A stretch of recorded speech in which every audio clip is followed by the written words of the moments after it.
here that we had collected a little earlier on.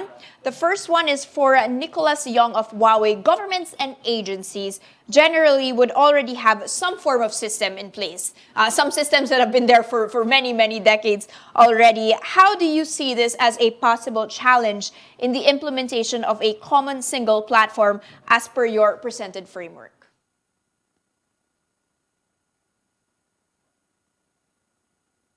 Nicholas, could you come off of mute, please? All right. Good morning, Danny, and also to our online guests. Thank you very much for that question. In fact, it's actually a very relevant question. So from Huawei's perspective, we've actually found an alternative approach, to overcome this issue. So this is as based on our many engagement with which we have experienced globally with our various partners and also customers. So from our perspective, it is important to basically focus on which we call the digital platform.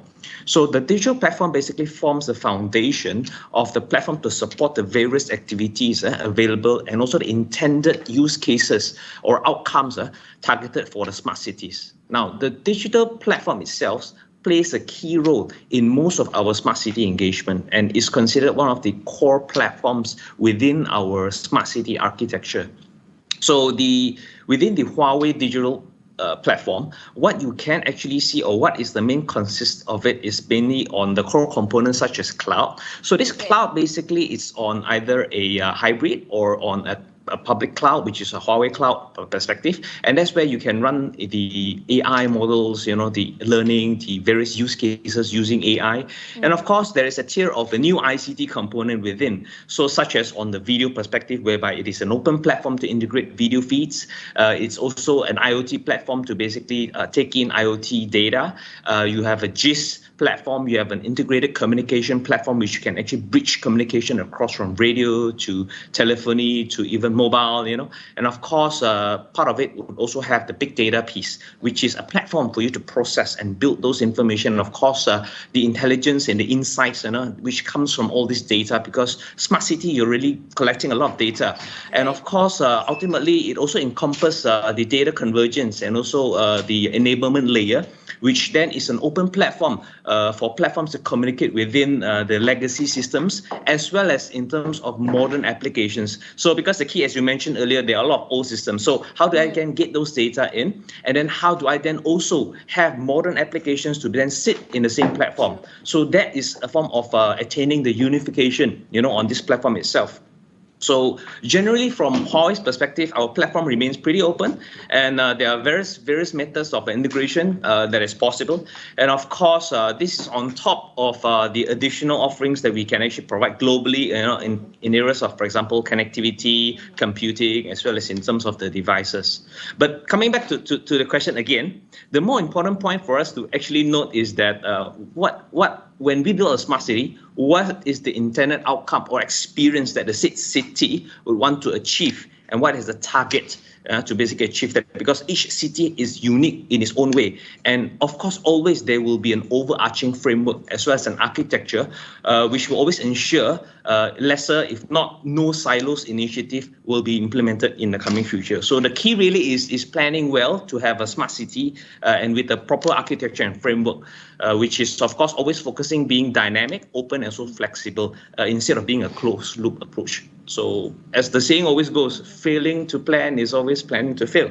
Right. So what more planning of a city?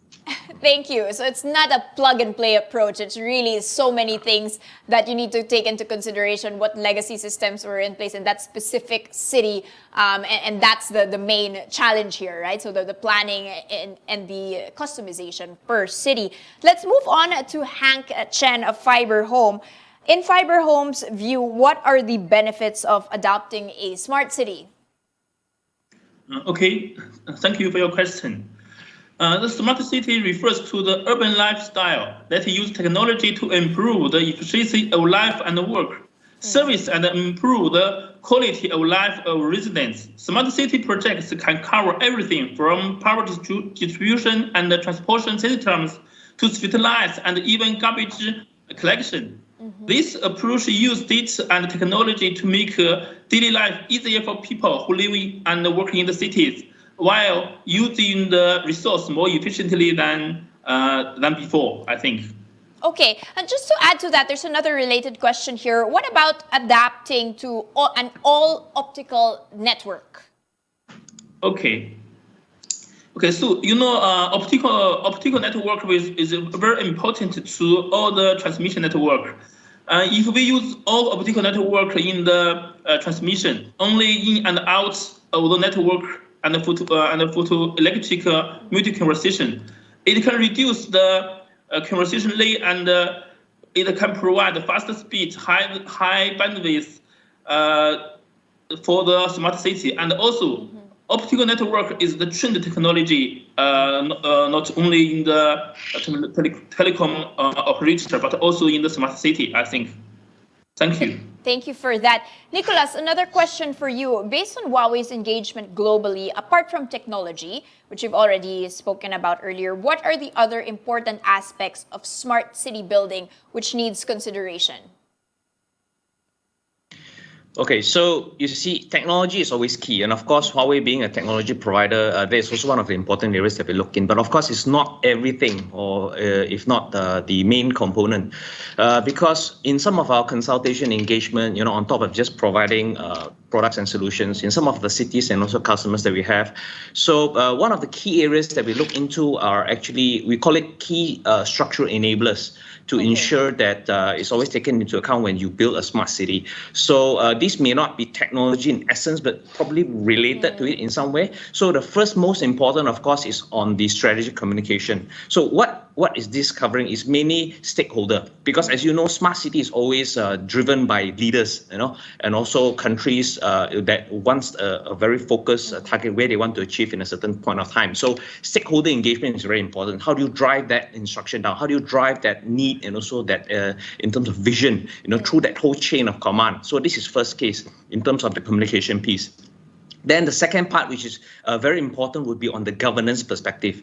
So the governance perspective, for example, you would actually have a governance structure, in terms of how you want to govern, because smart city is very different from a traditional city, and you involve a lot of new, not only just technology, but new ways of doing things. So processes are going to be changed. So business process re-engineering would actually happen. So change management would actually happen. When you adopt some automation, some of the traditional ways of doing things will also be actually changed. So that structure, that strategy is very important.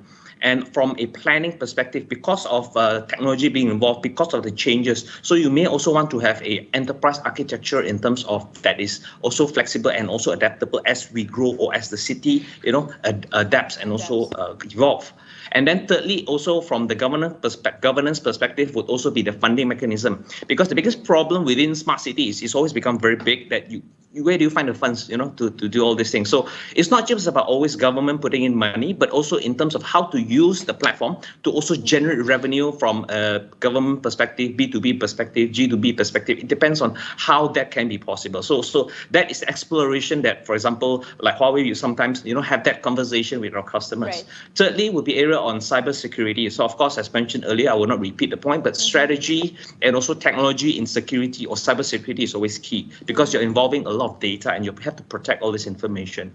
And of course, fourth, which is something which we also focus very, very well a lot in, would be the talent development, and primarily focusing in ICT capability development, because you need to have a proper policy and strategy to enable the workforce. So when you enable the workforce within the country or within the state or within that area, then you have a digital ready workforce. So this digital inclusion initiative would then enable not only people who are ready to come into the workforce, but most important, when you introduce smart initiatives, people will be able to use, because you give a smartphone to someone who don't know how to use it, it defeats the purpose. So smartphone can be used with different apps for different people, for different works. So that's where the capability development enablement comes into play. And that flows into the fifth portion, which is operation, maintenance, and also the management, which covers the policy, organization, as well as the ICT platform to maintain and support the whole smart city. And last but not least, I think it was stressed by some of our panelists as well, ultimately you need to have a digital ecosystem. So a digital ecosystem basically is a framework and also a list or a ecosystem of partners to support this whole smart city, because smart city is not done by one brand, it's done by one person, it's done by multiple parties, multiple partners, and it's a honeypot, based on all goodies, that you put in, and an outcome which is enjoyed by the whole city, both the government, the people, as well as the businesses. Great. So it's not just technology at play here, communications, strategy, change management, sustainability, regulatory policy, talent, and as you mentioned, an entire system, a hot pot that needs to happen Yes.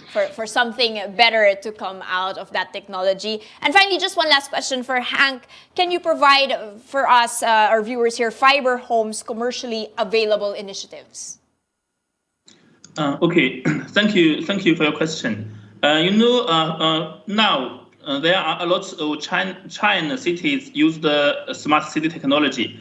In China, like in Shandong, Linyi, and Qingdao, that two cities we have used smart city, and also in the hometown of fiber home, Wuhan of Hubei, we also use the fiber home smart city. Thank you. Thank you so much. So again, these products are already commercially available, and looking forward to our viewers here and the ones in the Philippines to understand these in a better way. Thank you so much, gentlemen, for your time and insights.